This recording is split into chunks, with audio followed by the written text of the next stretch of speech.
Alright, my children, welcome to today's lesson. Today we will learn about Samsung Galaxy and how their notepads blow up in them airplanes. No, I'm just kidding. Royal Never Give Up versus Samsung Galaxy, or Samsung Galaxy versus Royal Never Give Up. Quite a hyped matchup, you know. For me, it's very hyped because it's going to kind of paint how well, like, the matchup against G2, because G2 needs to beat both of these teams, maybe just one, to get to the next portion of it. And Samsung as a team is, you know, so far what they've shown us at this tournament, they are very clean and crisp, and they were very quick in their gameplay, and they were demolishing, and they were playing this Varus thing, and it worked out beautifully for them. And that was very, very nice to see. Royal Never Give Up. I'm trying to remember their game, and they played against Fenerbahce, and it was like, who cares, you know. Zhao is a mid laner that I love watching. MLZ is one of my favorite junglers at this tournament because the meta fits him. He's like playing this low economy, playing very gank heavy, and it seems to work out for him. And then he doesn't need to care about taking those jungle camps too much. He's a very, very smart and mechanically gifted jungler. I think mechanically he's absolutely insane. I think mechanically he's one of the best junglers in the world, if not the best. Like, mechanically he is through the roof, you know. He's insanely good mechanically. We can take a look at the first stages of the draft. We have the Tristana, and the response is the Twitch and Rakan. We saw that together when SKT played. This is a bot lane that scales very hard into the game, but is going to get pushed in most likely. It's very powerful at level 6, and the later on you go into the game, the engages are going to be very powerful, and being behind with Rakan and Twitch is not a big deal because you have so many win conditions later on in the game. The trade-off here was Rakan for Jarvan. Lulu was banned as Ardent Sense of support, and Janna was left open. Lulu does better into Rakan than Janna, so that is probably the thought process for Samsung. Rek'Sai was banned, and MSG did very, very well on that. Xayah has been something that has been banned more and more. I think Xayah is really OP when you manage to get the Janna together with it. And the problem that this paints here is when Lulu's banned, Xayah was banned here too, right? The biggest issue here is when Lulu gets banned and you don't ban Xayah, is that Xayah gets first picked, then you have to take Rakan, and then you're playing against Xayah Janna, which is really OP, and then Xayah Rakan, it's also really OP, and either way you're kind of screwed. So that is very important to remember, right? Main thing here is that Gragas was banned as well, so Sejuani had to be picked up. We have two of the top tier junglers picked. Galio gets locked in. Main thing here is that a lot of the top laners that people have been playing in top against these tanks are out of the picture. We have Gnar out of the picture, Trundle out of the picture, so this is a Galio blind pick. Main thing here is that if Galio gets a hard counter in top, he can always be sent into the mid lane and be fine. There's a lot of mid lane matchups where he does fine into, and Samsung right now need to take a decision, right? Sure, they could cheese and pick something good into Galio in top lane, or they could just go for the Maokai and pick a standard mid laner and be fine with it, you know. Ryze is a pick that does well into Galio mid. There's the Maokai that we were talking about. I think it's just a safer approach than to run into, like, let's say you pick Fiora and then you get hard counter top, maybe they pick a Rumble or something, and all of a sudden you'll be in a bad situation. Syndra the pick into Ryze. In a lot of cases where teams pick Ryze, they ban Syndra before that, and I'm excited to see this matchup. Syndra should have an edge early on in the game. After Ryze reaches Merc Threads and gets a Catalyst, Ryze should have an advantage. Syndra wants to stay in mid lane, Ryze wants to go on side, and then, you know, depending on if Syndra runs Cleanse or not, she's going to fight against this, whatchamacallit. She's going to be against the Rakan and Twitch maybe, or Ryze is going to stay in mid lane. There's a lot of things to cleanse in this game, so I'm hoping he runs Cleanse. It's going to be super important for the game. I think Syndra is definitely going to have mid priority for most of it. We need to keep a lookout here for Samsung getting Rift Herald, because that is going to be a big question mark. Rift Herald is going to be necessary for Samsung to break mid lane, and if they break mid lane, all of a sudden they can actually get mid priority. The main thing here is that I feel like RNG's bot lane is going to be able to push in bottom, and then Syndra is going to be able to push in mid for a long duration in the game, until maybe not too long, right? Ryze is gonna, like a level 8, maybe 9, he's going to do better and better, and then eventually he wants to go on side, and he's going to lane against the Galio. But on paper here, RNG should be stronger in the early game, and Samsung have a lot of tools in like the 15 to 20 minute mark to fight around objectives. They have very powerful picks that work very well together, and they can easily lock down one target and shut that target down, and eventually win team fights like this. So Samsung, very similar comp to what we saw from them last time. Both AD carries are running Fervor here. I love seeing that. MLXG is doing the double buff clear into an invade. Now this is unique. Let's slow it down here. Let's slow it down to 125 and see what's going on here. There was a big leash from Maokai, leashed very, very hard though for Sejuani, so she's here on time and she's healthy. She spotted this, in fact, with his ward. MLXG, they know exactly where he is. MLXG is just trying to find the jungler. He's just walking around. Here he's going to face check. This is going to be a decent trade for both. The main thing here is Ambition doesn't want to commit to this completely, because MLXG already has the red buff. Now MLXG's team is calling him. They're telling, mate, Rakan is missing. I am scared here. Syndra's maintaining the push. I like the fact that they commit to this type of play, because they know both lanes should be pushed in and mid lane should also be pushed in, but Crown has been trading here. You see some potions rolling for both. It's good for Crown to trade because he has 2 potions, but he's already pretty low mana. Let's see if he can push out and base at a tier. Doesn't look like it. I think Syndra can contest this. Of course, like, you have a bigger mana pool with Sapphire Crystal, but your mana regen is going to be worse than Syndra, so Syndra being low mana here doesn't matter too much. But we see some blows being traded back and forth, and another potion being used by Xiao Hu. The potion advantage for Crown is going to matter here, because trading for Crown should be a very positive thing. MLXZ, once again. You know, I want to see what happened to the red buff here. Where did the red buff go? Yeah, I missed this completely, but it was just happening in front of my nose while we were watching this trade. RNG used the pressure from bot lane to just walk in here and take a clean red buff. Very well played. So this strategy was very elaborate on the fact that bot lane is going to get pushed in, Twitch is going to be under his turret, and it worked out perfectly.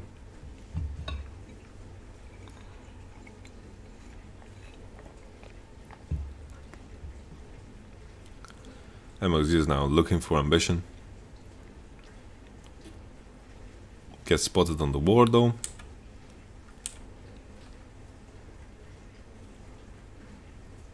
This is a cute dance back and forth.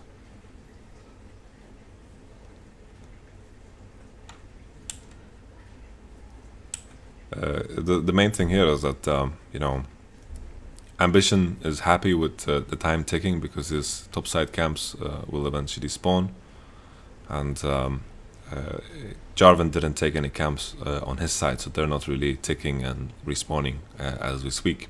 The only thing that is ticking is his buffs, pretty much. So Ambition is, even though he's getting pressured, he's not in that horrible of a state. MXZ is going to take a step back and clear his jungle camps, and that is going to put him slightly ahead here. Ambition's camps will respawn though, because they were dancing around for such a long time, so it wasn't that big of a deal. Maybe MXZ kind of overdid it, where he chased them around the golem camps. He should have just taken the raptors, walked out, and continued to do his jungle path. So maybe you could argue that MXZ just overstayed there, because right now the level differential is minuscule. I think it can be avoidable. I want to remove this. Kuve is now low HP, he has flash. Flash is being used. MLXG now wants to base and take his bottom side camp, so we're going to assume here that he's going to go down in the bottom side. And I think Samsung can also make that judgment based off the CS numbers that Jarvan has. Before they saw him the last time, it was he had a set amount of CS, and then you could see that he took raptors and went topside. So it's a fair assessment here to make that MLXG will pattern to bottom side. Wouldn't be surprised if, for example, Crown pushes in this wave and wards here on both side river before the Jarvan shows up. Maybe doesn't manage to push in time. Seems like it's going to be a risk now. Crown does in fact place the ward.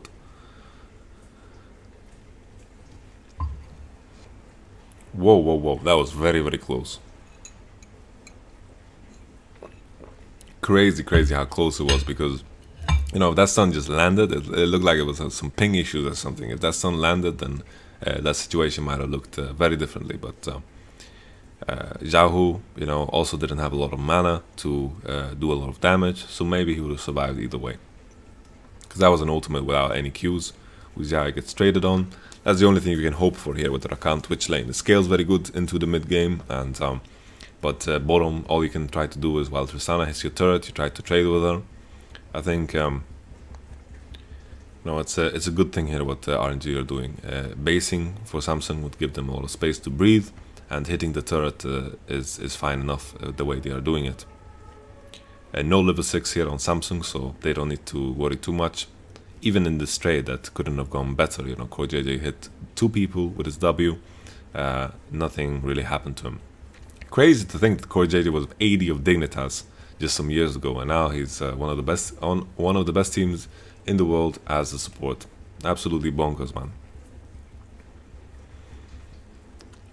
It's going to be interesting to see how much Galio comes online here. Like if Jarvan is trying to make some plays with him. Heavy trades in the bottom. Heavy trades in the bottom. RNG are playing around the fact that there is no flash in mid lane. I feel like Jarvan should just rush to 6 here and start pressuring even harder around mid lane. The big issue here is that Ambition is in fact level 6, but Xiao has the cleanse. So the 2v2 in mid lane is definitely in favor of RNG. Big deal that Crown doesn't have flash. The timing gank from before matters so much. We see Janna and Tristana are trying to walk into mid lane here. They're walking through mid lane to create some pressure. I don't think they're going to swap just yet. RNG is up top. They're just swapping here straight up. They're just walking up top. They have a wave to work with here, it seems. Galio has protected this wave nicely. They get spotted on the ward now, and they caught Samsung now with their pants down. Maybe they can get just first tower straight up. RNG are in position for everything, while Ambition didn't even base. So they're massively behind on tempo here. Kuve, no flash from before, the gank before, of course. Kuve plays this very nicely though. Avoids a lot of damage with his W. Wow. Holy mackerel. Kuve. Alright. He deserved the calling of his name, you know. He played this very neatly, you know. It was very close, but RNG executed also very well at the same time. So they get the first tower up top. I don't know if this was necessary, because RNG were chipping away at the bottom tower. I think Samsung are happy with the fact that they are getting a trade here. But at the same time, RNG are in fact getting the Rift Herald, and the Rift Herald is such a big component here for Samsung, because Rift Herald is what they have to use in order to break the mid lane turret. If there's no Rift Herald for, of course, Samsung, then they're not going to be able to break the mid tower that easily. So RNG get the Rift Herald. That is also like a price that you get when you swap up top and you have a tempo advantage. Thank you. You have a tempo advantage up top. You get the Rift Herald as well too. Kuve with his magical movements here. This is Rocket Steve right here, man. Rocket Steve. He's doing some insane moves. Kuve with the punching to get his HP back up, you know, using his passive. Good play. But a lot of props to RNG, because the beauty of swapping like this is that you catch your opponent with their pants down, right? And that means so much sometimes, because Ambition was out of position. Ambition needed the base. RNG were just up top, got the first tower. You could also argue that if RNG just kept going bottom, they would have been the ones getting the tower, and Samsung would not get a trade. This is also very fair to argue, because RNG had pressure through mid, there was no flash on Rise, and they could just keep going bottom, keep hitting the bottom tower, and Samsung wouldn't have just been able to take the Rift Herald to the top. Galio and Maokai were completely even in their matchup, and Syndra had pressure in mid. So you could argue that swapping wasn't necessarily the best decision, even though RNG come out ahead here. Because the way I saw it, RNG could just play through mid, into bottom, keep playing into bottom, Ryze has no flash, Jarvan would be level 6, and then they would eventually get first tower without Samsung getting a tower.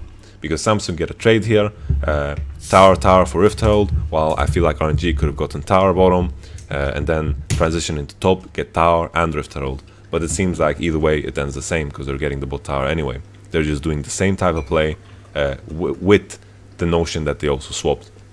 Popping Rift Herald as well, they're just continuing with the play that I was suggesting without the swap, doing it with the swap also happening. Rift Herald here is doing some work. I don't think Kuve has enough time to get top tower. Seems like Yahoo is just going here all the way, gonna use both plants. He's a gardener now.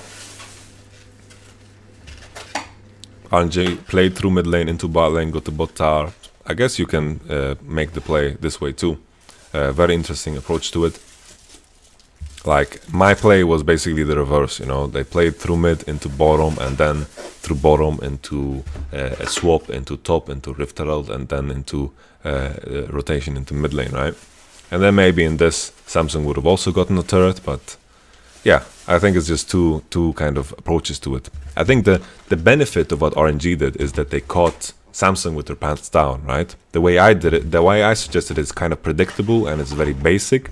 And if RNG throw this curveball at them, then maybe they are in a situation where all of a sudden Samsung, they based, they were out of position to hit the turret. My suggestion was a bit more predictable. You could also say, like, maybe my suggestion would put them in a scenario where they wouldn't lose a tower, but that's also like, there's a possibility that them pushing top and then doing Rift Herald, maybe Samsung has enough time to also get the turret. So either way, I think it's a good play. I was criticizing them, and come to think about it, I think it can go either way. Should I wait for you? How long do you need? Should I wait? No, go ahead and eat. Like, this game is pretty long. Samsung are now waiting for their spikes, right? They are waiting for that team fight situation they can put themselves in, where Rakan and Twitch can definitely shine. Crown is now on side lane. He can't deal with the enemy bot lane, that's for sure. Rakan and Twitch can try to catch the Syndra. They still have the mid tower upright, so it's easy for Syndra to try to just clear these waves without putting himself in too much danger. One unique thing here is that Gali ultimate hasn't been used at all in this game. Maokai, like Kuve, has done a good job of maintaining Let Me in the lane, and I think it's quite disappointing that Gali ultimate hasn't been used at all. But the thing is, the beauty of Gali here is that even though, like, his ultimate scales very well into the game because of Jarvan, right? So either way, they can always make use of it. We will see as we proceed. We will see if the lack of cleanse is going to be a problem here for Crown. He has flash, he has all the summoners, he also has the ultimate rank 2 here. Not sure if it was rank 2, but it was long enough for him to get away. No big issue here. Syndra can safely wave clear against 2 people here. That's why the Rift Herald was so important, you know. Rift Herald was so important for Samsung because this would be the way for them to break mid tower, but they have such a weak early game, so it should be an impossibility, and RNG executed their early game very, very well, and RNG is looking like a dangerous team in this game and in this tournament in general. I feel like we most of the time, you know, we talk so well about the Koreans, and in a lot of cases we count out a lot of the other teams, and I feel like the difference is not that big. You know, it's all about just playing a clean game, and usually most teams have the basics down. Like, most of the things that RNG are doing are very, very basic. You know, they're invading with their pressure, they're playing with their pressure, using it to create situations where they get turrets, and these are kind of things that can be explained to any pro player, and they would get it. Ooh, Core JJ, Core Bebe. Now I tried to say bye-bye, but this didn't rhyme. Didn't work out. Core JJ got smashed. I want to pause while I'm talking about my point about Koreans. So the thing is, like, what Koreans do very well is that they play without making massive mistakes. I say that after Core JJ just got caught. But usually they understand They are very realistic with their position in the game. If they are behind, they understand what they need to do. If they are going to scale into the game, they understand what they need to do. And at the same time, they're doing all these macro decisions. They are executing the macro decisions at a very high level. Like, they're doing it very clean and crisp, and they're doing it without making much mistakes. The biggest issue for a lot of the Western teams is that they are doing the same thing, but there's a lot of stumbling and mistakes while this is occurring. And if you have a team having like a perfect game where they are delivering, they have this one advantage from early game that you snowball it throughout the game, then all of a sudden it's going to look like a different world, you know. RNG here are in a position to take away this game for sure. They didn't make any mistakes that I can clearly point out, you know, throughout the early game, and they're doing very basic things, very standard things. Maybe basic isn't the right word, maybe standards is the word we should use. They're doing standard things, and they are maintaining this pressure because they are not making any mistakes. They're maintaining this pressure, they're using the pressure, and using the fact that they have a lot of pushing lanes here. So the biggest difference here between Samsung and their composition last time against G2 was that Samsung actually was stronger in the early game. They had the Varus and the Tarek in the bot lane, they had some presence. They had the Talia in the mid lane. Those are like really big difference that we're pointing out. This time around it's more about that scaling, and I'm not too convinced by this composition. I feel like RNG played with the card that they have a harder pushing bottom, harder pushing mid, very well. MLXG used this to create some pressure onto Ambition, but Ambition handled it very well, and it has just continued on like it is. See a full rotation down here from RNG to create this Drake situation. Uzi should, someone should just walk bottom to clear this wave. I feel like Samsung have an opportunity here to maybe potentially just seal the top tower. I don't think Let Me needed to make that full rotation because RNG did in fact have priority in mid lane without Galio moving down. So this is going to give some breathing room to Samsung because Syndra had to catch a wave all the way up here, right? Oh, holy moly, what did I do? It looks like a kindergarten. So here, Corjity gets smashed, we just get to see that again, alright? So here, the wave was pushed in, right, and Samsung, Syndra had to catch it, so Samsung had some time to work with. Seems like they didn't use it because... Whoa. David Copperfield. I'm not too sure if people know who David Copperfield is, maybe David Blaine. Who else? Houdini. Those are some magicians. Crown is definitely one of them now.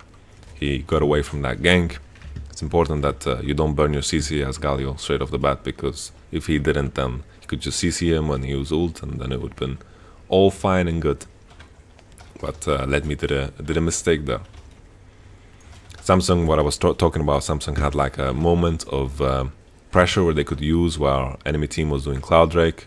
They could have just pushed one mid wave and then maybe potentially walk into top and commit with more people, but it's hard to do when RNG are the ones having priority. They're not just doing Drake straight up, and they were in time to be in mid, and then they were in time for top.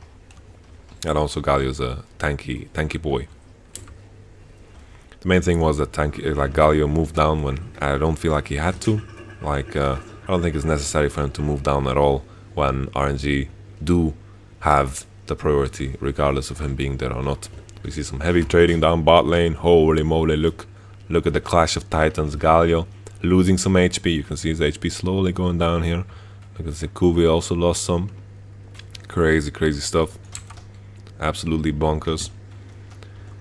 Samsung now, I feel like they're starting to become they're starting to reach that state where they can actually try to pick some people off. The biggest issue here, sure, they scale better, but we have a similar problem to the G2 game where, sure, Twitch can do a lot with the Rakan and the Sejuani and the Maokai. You know, I'm saying that they scale better, but, you know, I don't even know if that's 100% true. You know, I'm saying they scale better, but it's by a very small margin, Like, Tristana scales really well. The Ardent Sensor of Janna is going to be applied more often than Rakan. I feel like, sure, Samsung have some possibilities to catch people here, but I feel like Syndra is going to do so much better than the Ryze in a game like this. And come to think about it, maybe RNG like just outscale as well, because they also have the Jarvan. you know. It's absolutely crazy, you know, now that I think about it. Maybe RNG just outscale Samsung.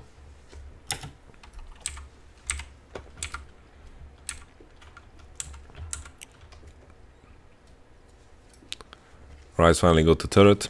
Kuve, what are you doing here? So Kuve roamed down from bottom after pushing and then walks into mid lane. Ruler is basing, so he doesn't really necessarily have to be in river right now.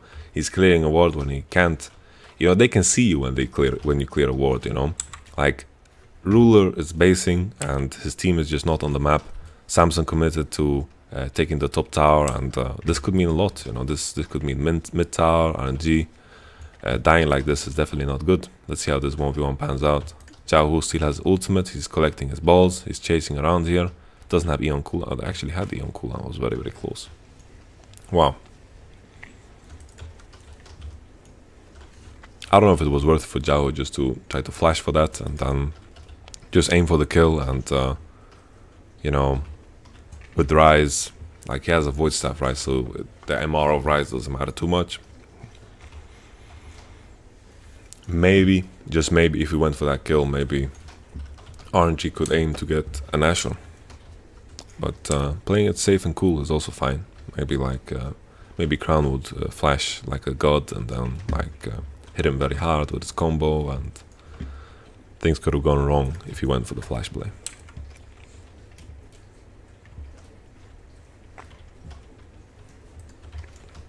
Samsung are doing a great job here of making sure that Crown can push waves. I think the credit just goes to Crown that he's pushing waves and actually creating pressure. I feel like they should... RNG here are grouping up a bit too much. It seems to work out though if they're going to pick up kills like this. A lot of crits from Uzi. They're just so far ahead at this point. Holy moly, Samsung are just gonna get demolished here. It's going to mean Nashor. What I wanted to point out was that Crown is managing to push out waves that he shouldn't be allowed to, and I feel like that is because RNG are just grouping up mid a bit too much, because Syndra can fend off for her own, and Uzi could potentially push out top lane all the way. But of course this works too. They just ignore top lane altogether and just pressure the enemy team in mid lane and push all the way up, and try to punish the fact that Rise is all the way up top lane all alone. Because Samsung can't really fight at this point. And the longer the game goes on, I don't feel like they have a chance here. No, I'm baffled, you know. I felt like Samsung had some potential to maybe create some picks with their champions at 15 to 20 minute mark, but RNG were just too far ahead because they executed the composition properly. I'm trying to look back at what Samsung could have done differently in the early game, and to be honest, there wasn't much to it. There wasn't much to it. If anything, maybe Galio could have done more to impact the game with his ultimate, but that wasn't even necessary. So Syndra was pushing mid, forced the Rise flash, and RNG bot lane was just pushing in all the time. I think this Twitch Rakan thing is just not working. It's just too weak. It's just getting pushed in permanently, and it's too much of a liability. And I think if anything, maybe I would love to see some more Sivir. Maybe the entire game is going to be about who pushes bottom. Uzi with the eagle eye jumping in. RNG seemed to just win the game. Holy moly, Samsung just got smashed. RNG are insane, man. RNG, you know, a lot of teams are saying, oh, World Elite is the best Chinese team, but RNG in the final against EDG were just heavily inting in draft. They were heavily inting in draft, but I think they were the better team on the day. Holy moly, they beat Samsung. That is crazy. Now this is revenge as well, because RNG faced Samsung in their group last year, and Samsung took first, and this is like a big revenge game, I feel, for RNG. And RNG are now 2-0, and Samsung is 1-1, and the team to beat now for G2 is going to be Samsung.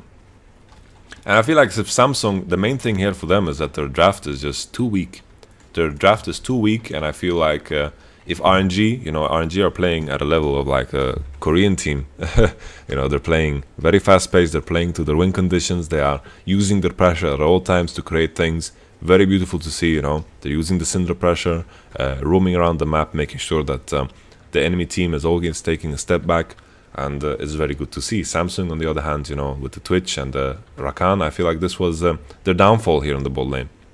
Yesterday, it worked for SKT, but did it really work for SKT? You know, they were 10k gold behind, and then they got this miracle team fight, and that was against EDG, and EDG, you know, EDG, they seem to really falter in the later stage of the game, and as it stands right now, Samsung, they really need to clean up the draft. I'm not too big of a fan of the Rise right now because of the champions people are playing in bot lane. As long as these long-range AD carries are relevant and these Ardent Sensor supports are relevant, which is going to be the case for the rest of the tournament, Samsung, like, the Rise is not going to do much against these champions. He's just going to be heavily kited. He's good at killing tanks, but not much else than that. And I feel like Syndra just supports ADs so much better. I wish to see more Orianna in these games, and Samsung here with their bot lane picks was definitely the issue here. They got pushed in at all times, and RNG played very, very well. I'm excited to see more RNG because right now it looks like they're going to take first. I would love to see the next matchup between Samsung and RNG, how draft will be, and Samsung with a more competitive draft, how they would look like against RNG, because I think they've both met their match here.